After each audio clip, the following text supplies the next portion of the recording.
Hi there, and welcome back to Rupert's Bar Chat. So Rupert's Bar Chat is where we pick a specific topic every few days, and I share some thoughts and insights and different ways of doing things around that topic. Generally topics that we all face every day in the world of change, projects, programs and portfolios. So the bar chat that I want to focus on today is language and how we use language to our advantage, and also how it can be dangerous if not used properly. So to give you an example, the sort of thing that I see all the time is PMOs, portfolio offices and project delivery communities evangelizing language that comes straight from the textbook or from the latest course, and has an immediate effect of turning off a whole load of the 8 executive sponsors or executives within the business. So Agile is an absolutely prime one. Yes, Agile methodology is a great thing. I've got nothing against it. It's incredibly valuable, particularly for technology-driven projects or work streams. But evangelizing Agile gets picked up by different people, and for many of the senior execs in an organization, they will hear that and they'll just immediately turn off. Evangelizing using language for project documentation like PIDs and governance structures.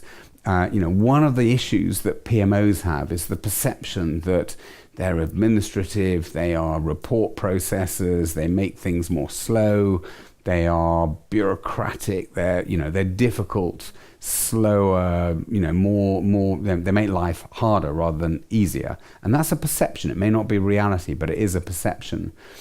And we don't help ourselves sometimes by using sort of very Prince 2 stroke project language, even though it's important.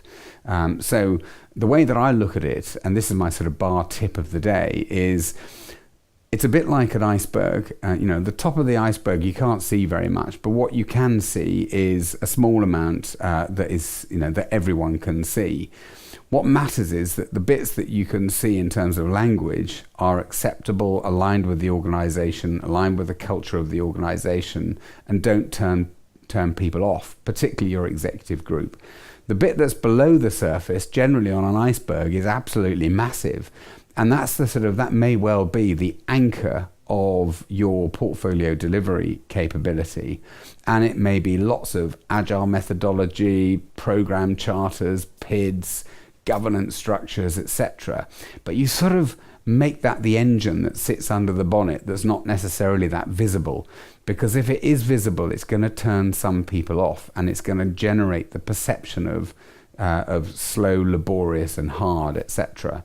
So I think adapting the language to suit the culture of your organization and to enhance a better reputation and perception of the PMO. Even the word PMO, think about, does that really engender the right perception around the organization of the value that the PMO needs to drive and offers to delivery? So just think about language, where you can change it, where you can align it more readily with the way that your business operates and the culture of the business. And where possible, try to use that in the context of delivering change projects and programs. You're very welcome to contact me. I have a profile on LinkedIn. If you ever want to run any of the ideas you're thinking of or the challenges you're facing past someone with a bit of grey hair and who's been involved in change at different levels, executive, portfolio and PMO for many years, get hold of me. Send me, we can either talk or or send me the issue you're dealing with, and I'll do my best to give you a different alternative perspective. All the very best. Thanks. Bye.